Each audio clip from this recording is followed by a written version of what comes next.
Hello, everyone. Welcome back to Digital Controller's Tactical Control Arm. My name is Generic. I'm an instructor with TCA, and today we're going to be going at TACAD-02, an introduction to radiotelephony and how it works in DCS.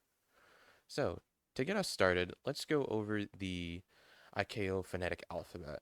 This is something that was devised quite a long time ago. I couldn't tell you because I didn't do my research before making this video, but it's essentially a language to make sure that whatever letter you're trying to speak over the radio, maybe you have a bad microphone or you're just getting to the edge of radio range, so there might be a lot of static over the line. It's essentially a way that no matter what your radio situation is, or maybe your readability 1 out of 5, in which, dear God, if they can roughly make out your voice, they should be able to roughly make out what letter you mean.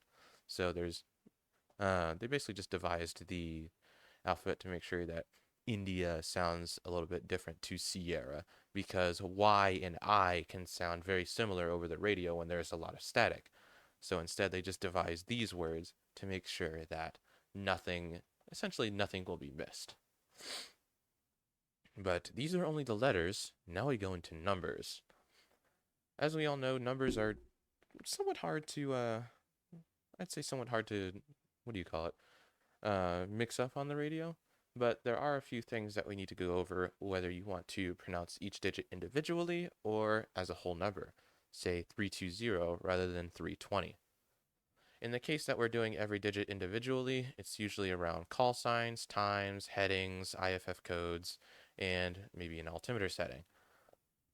This is generally just to make sure it's usually with a lot of directive calls, which we'll get into a little bit later. It's essentially just to make sure that no number is missed, because generally you'll have to input this number rather than scanning roughly around it.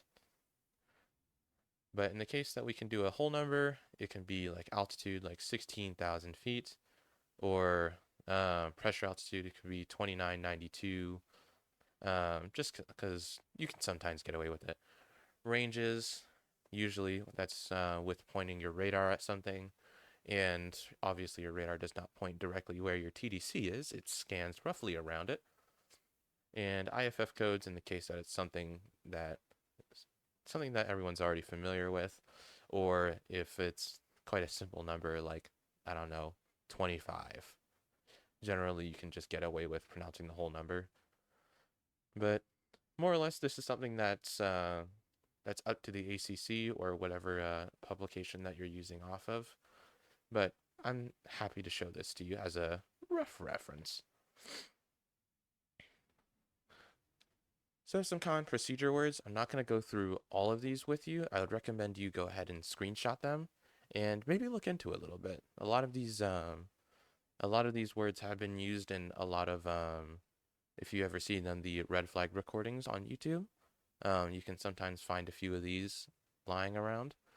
Um, but I would recommend you commit at least quite a few of them to memory, because there's some things that, while not all DCS pilots may understand, a majority of controllers do understand and would very much like you to be familiar with. But a few things that I would just like to go over. Affirm means yes. Break break is essentially a separation of a transmission. Maybe you're still holding down the push to talk, but you want to talk to two different aircraft. You would say, I don't know, Hornet 1-1, turn left 320, break break, Viper 1-1, turn right heading 160. It's essentially just making a separate transmission without having to take your finger off the push to talk. Say again, obviously say again. Monitor, this can have a few other meanings, but at least in this case, it just means a certain frequency. Negative obviously means no. Read back, usually after information is passed, just to verify that both parties have the same information. Roger just means that you received a transmission. It does not mean yes. Standby means hold on a second. Unable means I can't do that. And Wilco means I essentially will comply with it. And as it says here, Tactical control heavily relies on brevity codes, which we will describe in a few later tactical concepts, but I would recommend you commit a majority of these to your memory just as a good baseline. Moving into transmission formats, we have four types. Directive transmissions, which are essentially directing someone to do something. Interrogatives, which are essentially more or less a question. It's supposed to expect a answer or a response from another aircraft, and those descriptive transmissions are those responses from the aircraft. And then all stations transmissions or broadcast transmissions. In the case here, we use 99. That indicates that all aircraft on a frequency, or I don't know, on guard, it's supposed to address everyone at one time. So some good practice just to knock these things out of the way. If there's any doubt about something that an aircraft said, just ask them to say again. Regarding the PTT, a lot of times in SRS, a lot of people accidentally take their fingers off of the push to talk a little bit early, and this can a lot of times cut off the end of the transmission. So whenever you're talking, just make sure that you stop talking and then release your PTT. Don't try to do it simultaneously. Within SRS, you can actually pipe the audio from maybe radio 1 and radio 2 to left and right sides of your headset, assuming you have what do you call it, stereo? I forgot. I'm not an audio engineer. You essentially just pipe it to different sides of your headphones in the case that you're monitoring two different frequencies. I do that, and it's actually quite helpful. And I would recommend that you do it too when you're starting to learn, in case that you're monitoring two different frequencies, just to make sure that you don't mix anything up. And in the case that you're overwhelmed, you can always tell pilots to stand by for a moment just to let you catch your breath and then get back to work. And in the case that some aircraft are having trouble hearing you, this could be due to SRS's line of sight features, or it could be due to accidentally choosing the wrong microphone, in the case that I have done very many times.